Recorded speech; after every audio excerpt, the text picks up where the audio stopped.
João Patton, um missionário entre os antropófagos, 1824-1907.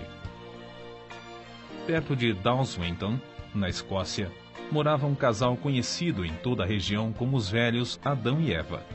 A esse lar veio em visita uma sobrinha, Jeanette Rogerson.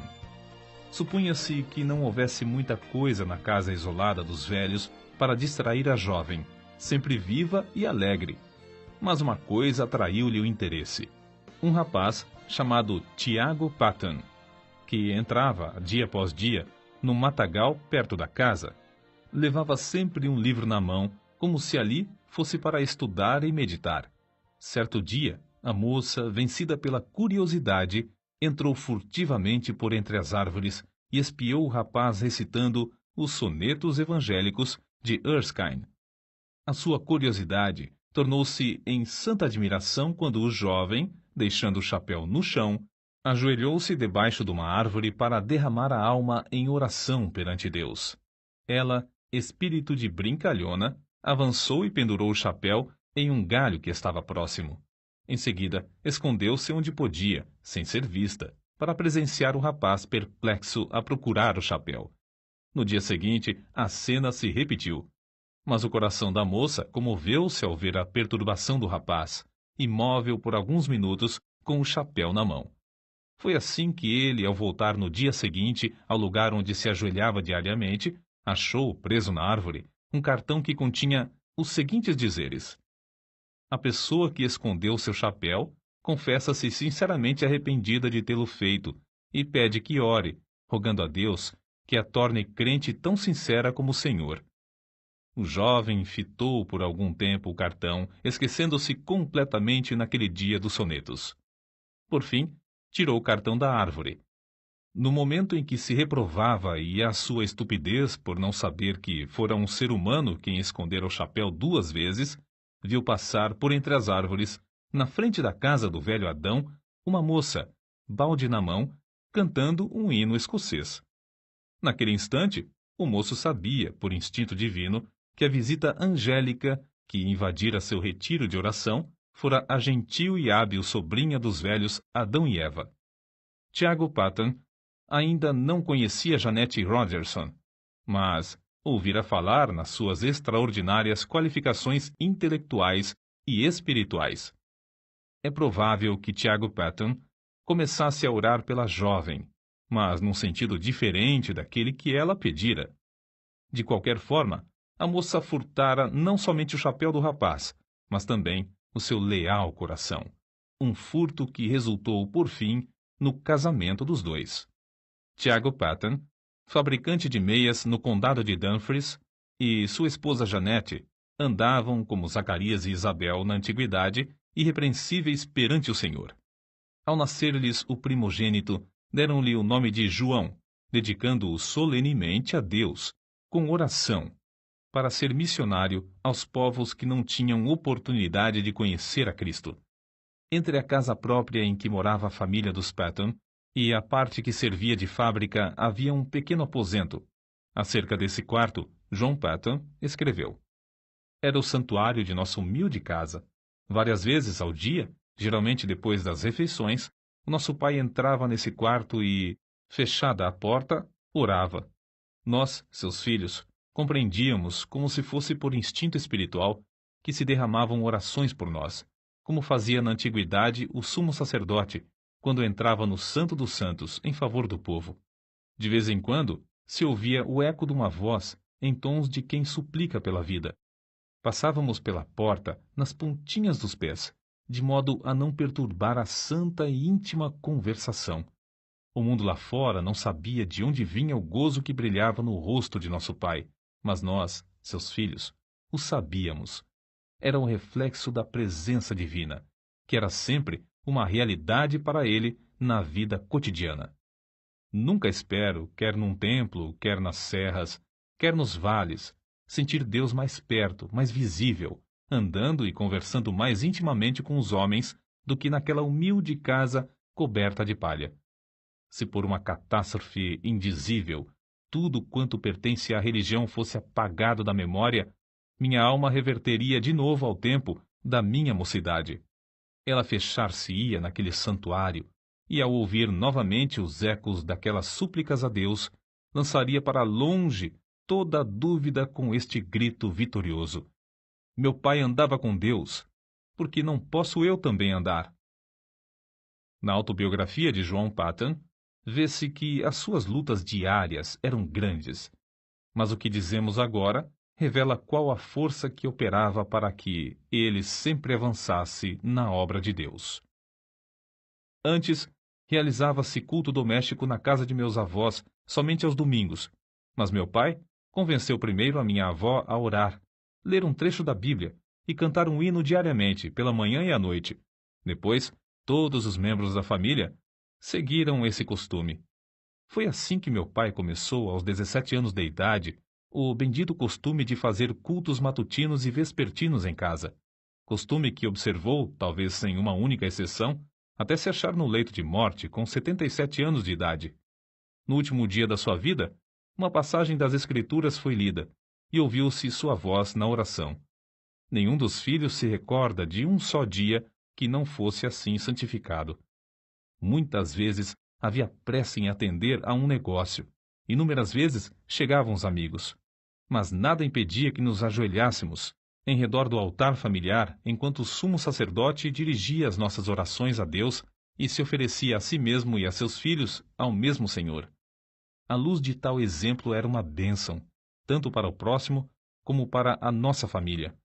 Muitos anos depois, contaram-me que a mais depravada mulher da vila, uma mulher da rua, declarou que a única coisa que evitou o seu suicídio foi que, numa noite escura, perto da janela da casa de meu pai, ouviu-o implorando no culto doméstico que Deus convertesse o ímpio do erro do seu caminho e o fizesse luzir como uma jóia na coroa do Redentor.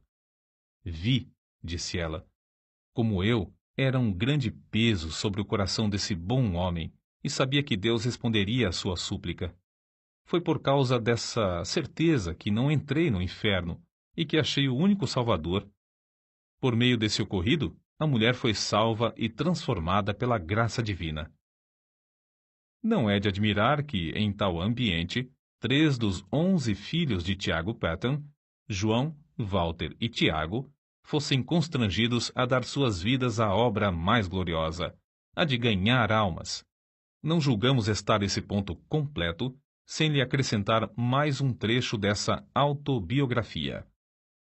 Até que ponto fui impressionado nesse tempo pelas orações de meu pai, não posso dizer. Nem ninguém pode compreender. Quando de joelhos e todos nós ajoelhados em redor dele no culto doméstico, ele derramava toda a sua alma em oração, com lágrimas.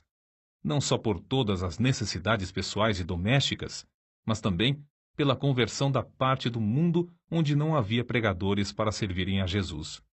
Sentíamos-nos na presença do Salvador vivo, e chegamos a conhecê-lo e amá-lo como nosso amigo divino. Ao levantarmos-nos da oração, eu costumava olhar para a luz do rosto do meu pai e cobiçava o mesmo espírito. Anelava, em resposta às suas orações, a oportunidade de me preparar e sair, levando o bendito Evangelho a uma parte do mundo então sem missionários. Acerca da disciplina do lar, eis o que ele escreveu. Se houvesse algo realmente sério para corrigir, meu pai se retirava primeiramente para o quarto de oração, e nós compreendíamos que ele levava o caso a Deus. Essa era a parte mais severa do castigo, para mim. Eu estava pronto a encarar qualquer penalidade, mas o que ele fazia penetrava na minha consciência como uma mensagem de Deus. Amávamos ainda mais o nosso pai ao ver o quanto tinha de sofrer para nos castigar, e, de fato, tinha muito pouco a nos castigar, pois dirigia a todos nós, 11 filhos, muito mais pelo amor do que pelo temor. Por fim, chegou o dia em que João tinha de deixar o lar paterno. Sem o dinheiro para a passagem e com tudo o que possuía, inclusive uma Bíblia embrulhada num lenço, saiu a pé para trabalhar e estudar em Glasgow. O pai o acompanhou até uma distância de 9 quilômetros. No último quilômetro, antes de se separarem um do outro, os dois caminhavam sem poder falar uma só palavra, Mas o filho sabia, pelo movimento dos lábios do pai, que este orava em seu coração por ele. Chegando ao lugar combinado onde se separariam, o pai balbuciou: Deus te abençoe, meu filho. O Deus de teu pai te prospere e te guarde de todo mal. Depois de se abraçarem, o filho saiu correndo, enquanto o pai, em pé no meio da estrada, imóvel, com o chapéu na mão e lágrimas correndo pelas faces, continuava a orar em seu coração. Alguns anos depois, o filho testificou de que essa cena, gravada na sua alma, o estimulava como um fogo inextinguível a não desapontar o pai, no que esperava dele, seu filho, que seguisse o seu bendito exemplo de andar com Deus.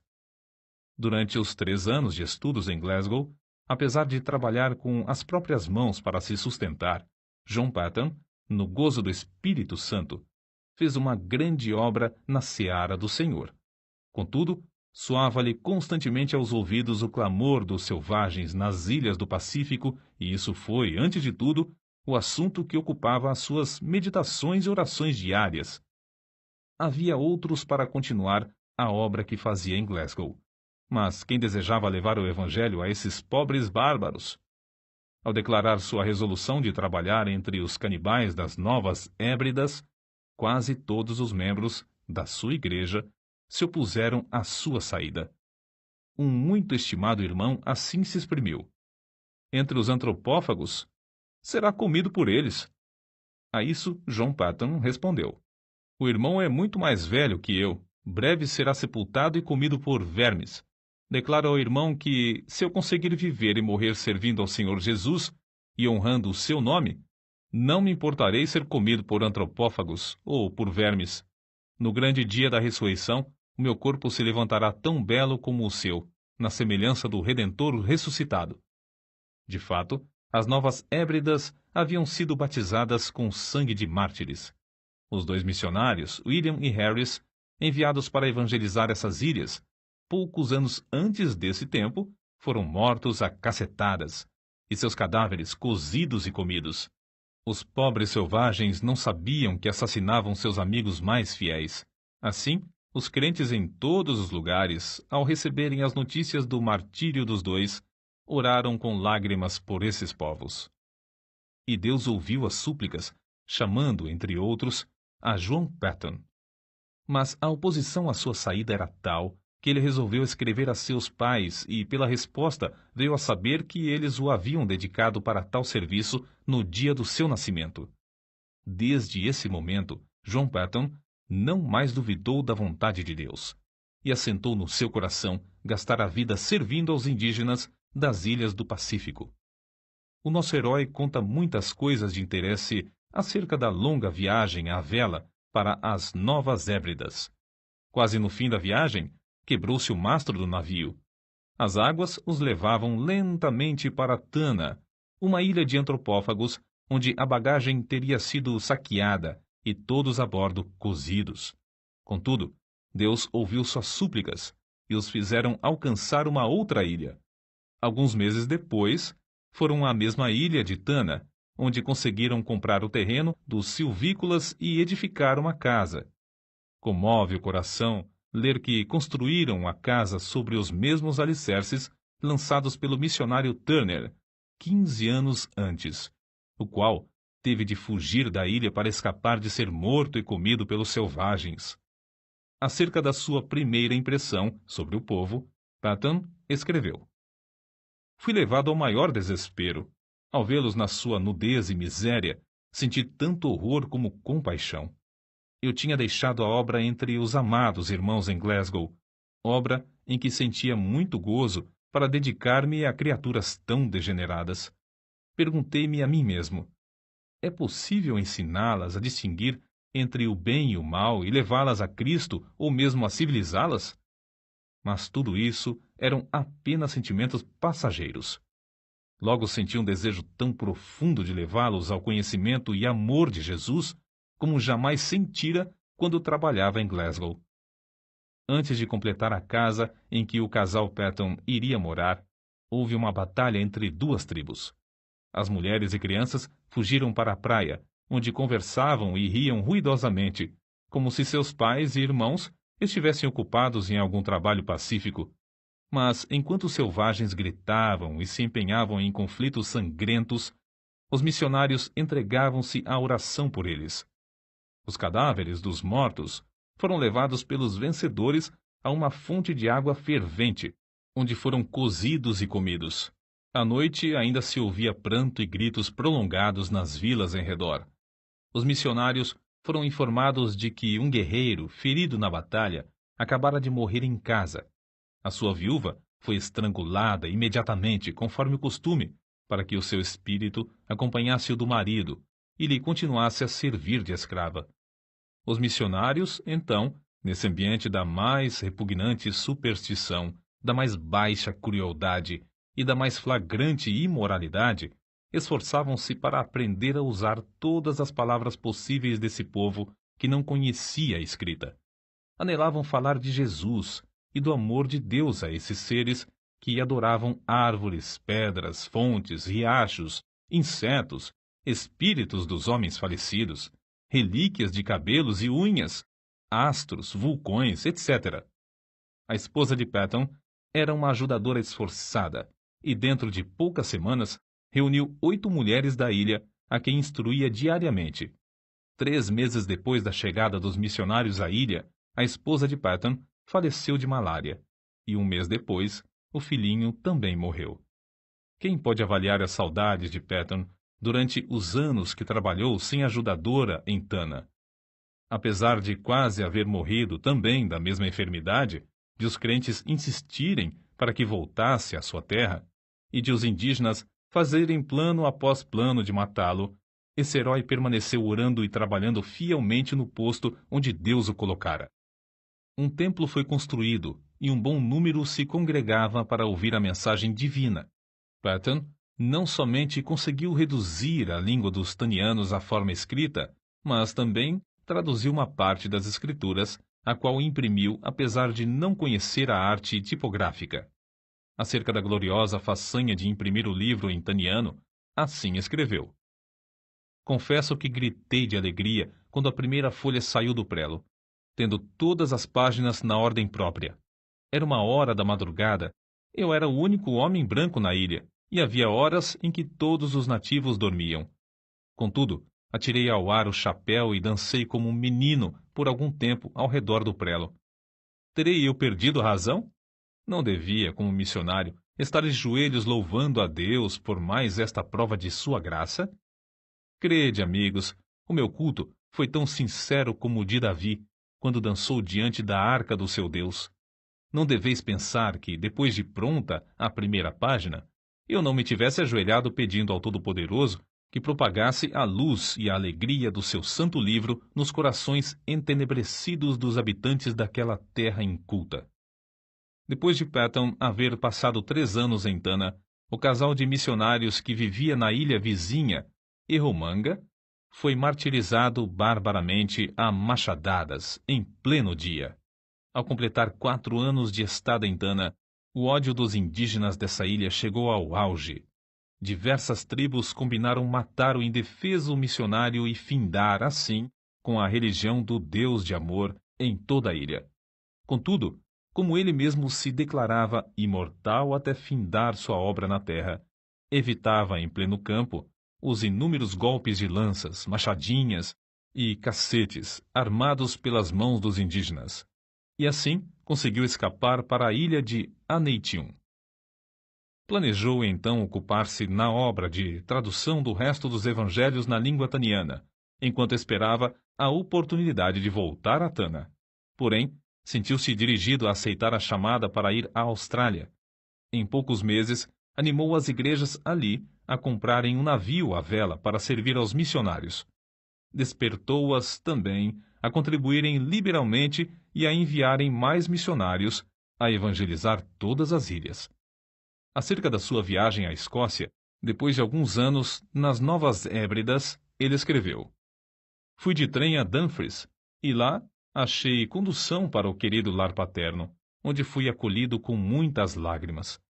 Havia somente 5 curtíssimos anos que saíra desse santuário com a minha jovem esposa, e agora, ai de mim!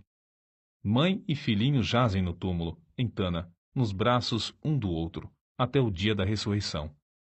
Não foi com menos gozo, apesar de sentir-me angustiado, que, poucos dias depois, encontrei-me com os pais da minha querida falecida esposa.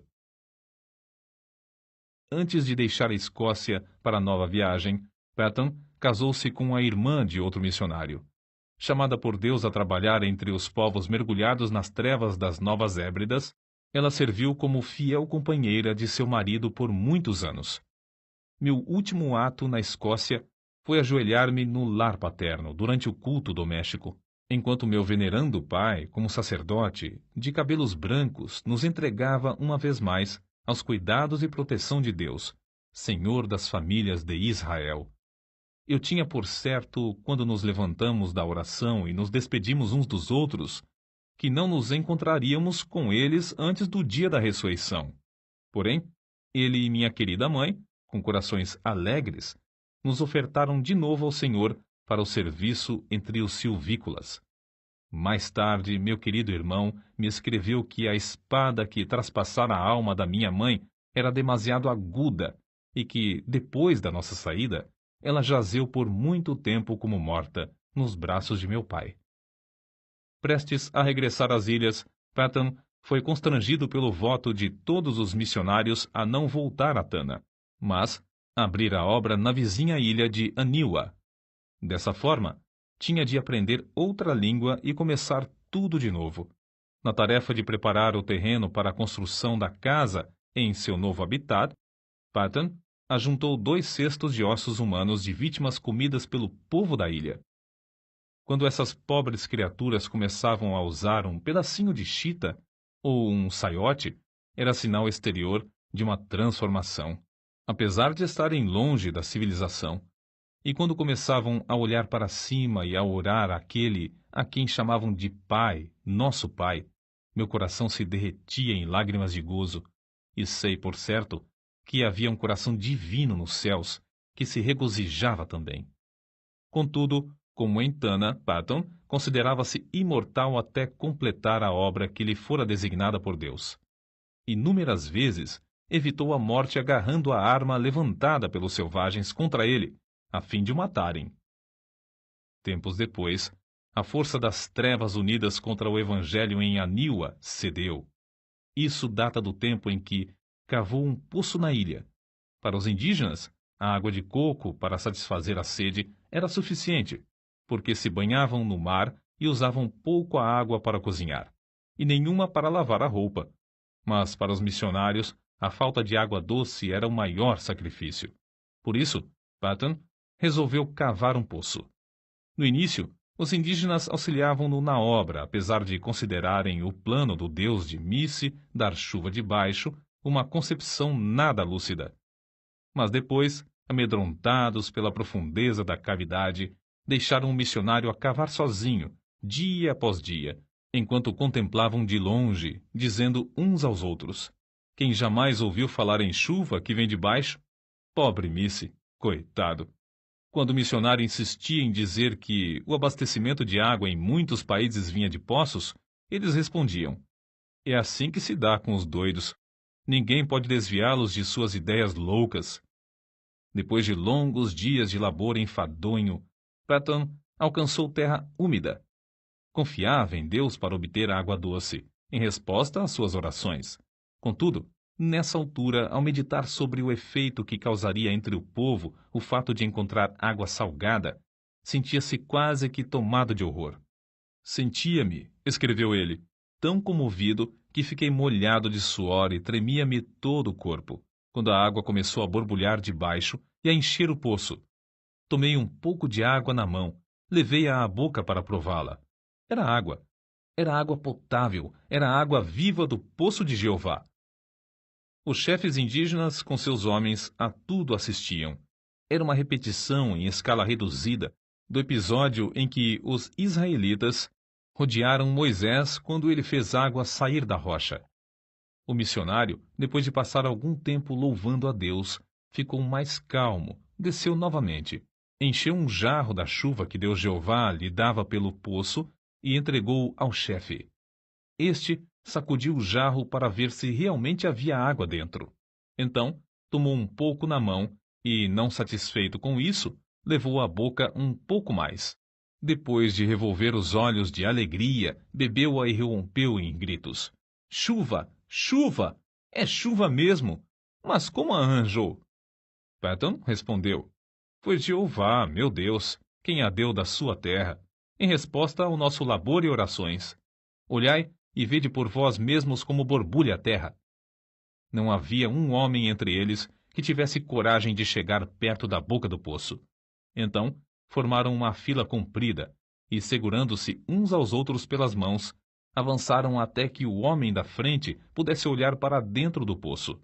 A seguir, o que tinha olhado passava para a retaguarda, deixando o segundo olhar para a chuva de Jeová, muito embaixo.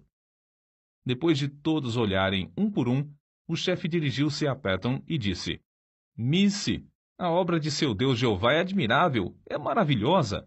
Nenhum dos deuses de Aniwa jamais nos abençoou tão maravilhosamente.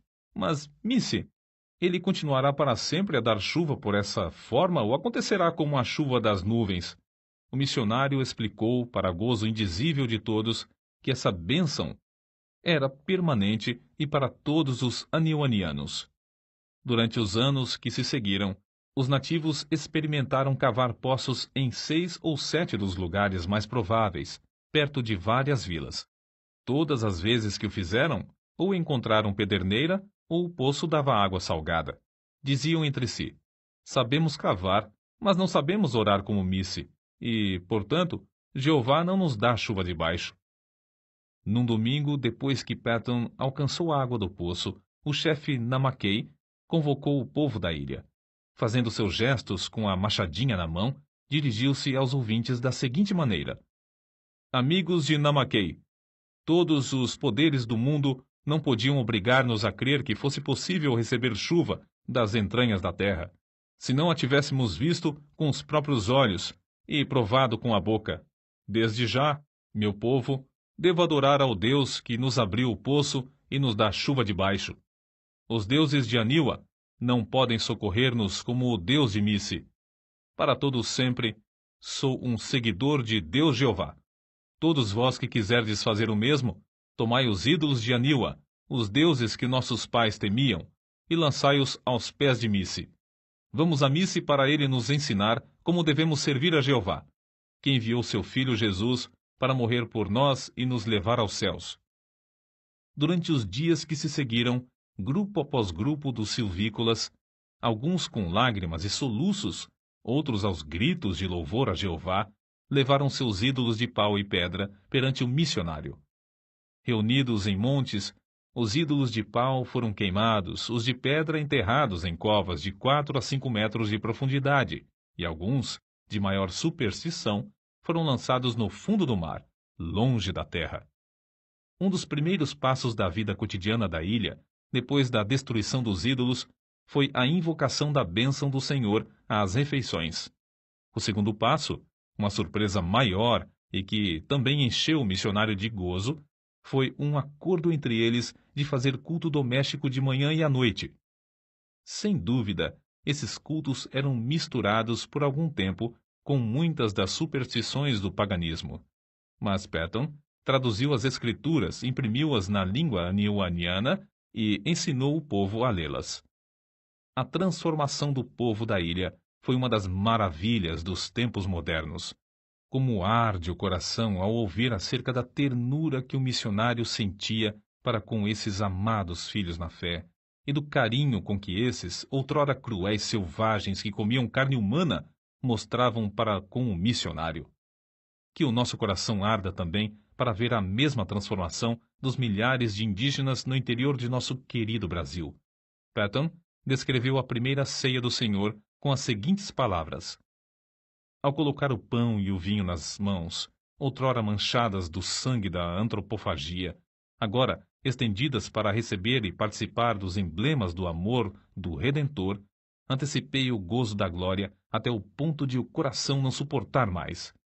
É-me impossível experimentar delícia maior antes de eu poder fitar o rosto glorificado do próprio Senhor Jesus Cristo.